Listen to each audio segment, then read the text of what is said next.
There are aspects of this film that fans are not ready for. There were aspects of Spider-Man No Way Home that even the cast weren't ready for as it happened.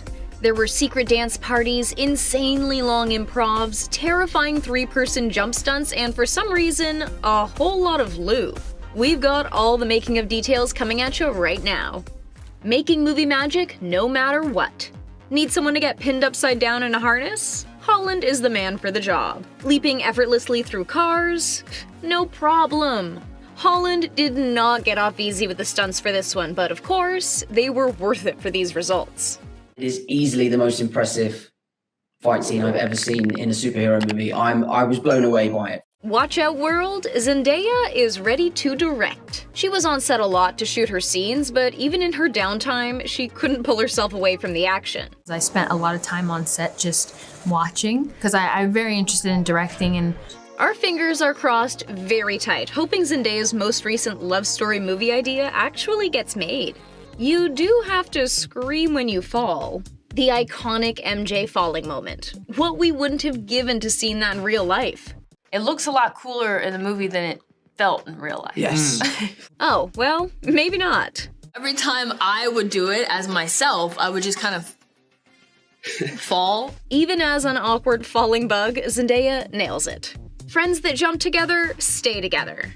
Okay, so this might just be one of the most intense tests of trust there is. I tell you what was really fun was when me, you, and Jacob had to jump off of that scaffolding. That was fun. Together. And we were all like attached to each other. Good thing this trio has each other's backs in every way.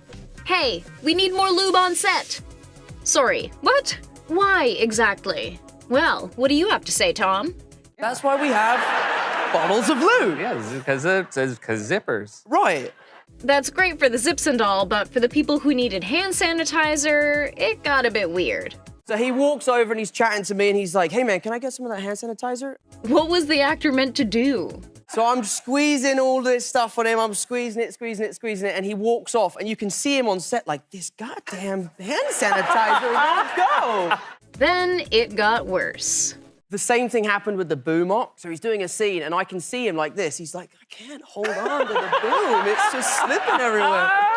We're all pals here, right? With all those long days on set, things are bound to get a bit awkward at times. I farted on you, unfortunately, yeah. It's tough. The suit's tight. The harness squeezes it out. I felt the rattle. Evidently, not a deal breaker. Good thing these two are so close. It may have been a couple of decades, but Willem Dafoe is still a force to be reckoned with in the Marvel world. Tom Holland might not have known exactly what he was getting into working with the Green Goblin legend. There's this one scene where he has a speech. It's probably, what, 2 pages worth of dialogue? Every single time it was different, and we must have done it 50 times. But spoiler alert, he did, and the movie is all the better for it. How many balls of yarn do we think Zendaya has on her rider? I was like, what am I gonna get everybody for Christmas? And I was like, I'll just make them some scarves. That's what I'm doing all day. That's right. The set of Spider-Man was also the home of Zendaya's new hobby, knitting. And you used to come to set to watch quite a lot and find the goblin, and I'd turn around and you'd just be there knitting. Sorry, is Spider-Man in need of new shoes?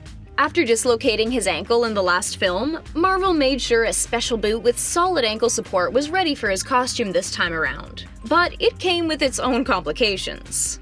But to get my feet in, I have to wear plastic bags over my feet to slip in. Welcome to filmmaking in 2021, Alfred Molina. Instead of the puppeteer-handled tentacles he donned in Spider-Man 2, he was flying solo on set, only to have those tentacles added afterward. But the CGI didn't stop there. Just a teensy bit of CGI de-aging happened to make him look more like the Doc he played all those years ago. Number 11. Without those puppet arms, Molina needed a way to suavely move like Dr. Ock, and Marvel had the solution. They had this rig called a toothpick rig, which is like a long bar with a platform, and then it's weighted on the other side. It was super cool and all, but the actor not being able to control where he was going was a definite downfall. So now we're chatting, and then all of a sudden, he would just kind of disappear. It's pretty easy for Benedict Cumberbatch to not let any spoilers slip.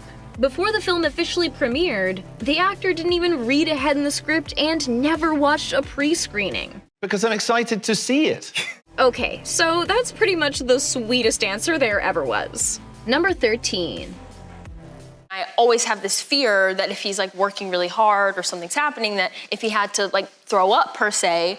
He did nearly waterboard himself filming a particularly sweaty scene in Homecoming, so Zendaya has a right to be concerned. She's right. Someone should get on that. Zendaya might get her mouth washed out with soap.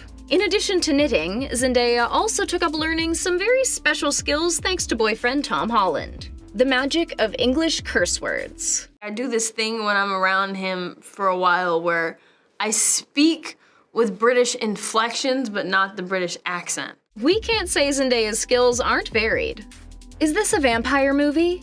Why so many cloaks? Oh, the power of disguise. And Marvel knows how to do it well. They would walk around set with these cloaks on. And he took his hood off, and I almost got really scared. I was like, oh shit, the goblin's here. How many Hollands appeared in this movie? Tom Holland got to have pretty much the best time filming Spider-Man, with not only his girlfriend by his side, but his little brother as well, who did some filming with the team. While his scene ended up being cut from the movie, it's still made for a very special memory on set. Who wouldn't want to work with their girlfriend? Especially if it's Zendaya. Holland's real-life relationships with his co-stars make this work a total dream. It's incredibly special to do it amongst people that you care about and that you love. Sharing the screen with incredible actors and people is bound to be a win. She's one of the most incredible people I've ever met, and I love her to bits. Siri, can we get some Rihanna going? Were you there for the dance party? I wasn't there for the dance party. Jamie Foxx knew how to make this set a party, even without Peter and MJ around. Neither of us were there, and Jamie was definitely having dance parties. Whether we were invited or not, I don't know. They danced, they laughed, they made an epic action movie. Not a bad gig. Everyone was working hard, but being able to dance and really enjoy doing the production is what it's all about. Where have you been all my life? Also known as the uncomfortable second skin. It seems like our boy Tom has a kind of love-hate relationship with the suit. On the one hand, that suit is pretty incredible to wear, and it's so realistic that sometimes it feels like it should actually work. but then again, The suit is not the most comfortable thing in the world, but it looks fantastic. Spider Beauty is pain boo. What's really crazy is just how many different suits there have been, different styles, and of course, the many copies needed just to get through filming. We'd think Holland would have wanted a little bit of a break, but he wasn't under contract, so, adrenaline junkie that he is, Tom Holland went all out. As soon as I finished, I went snowboarding, and I have an amazing photo of me FaceTiming you with blood all over my face. An intense way to celebrate, but hey, who can blame him? How else do you celebrate a movie this big? Luckily, his longer break will give him plenty of time to recover from any other rebellious injuries he might be getting. Fingers crossed he doesn't go too wild. It's never a dull moment on the Marvel set, and especially not in Spider-Man No Way Home. Which was your favorite behind-the-scenes moment?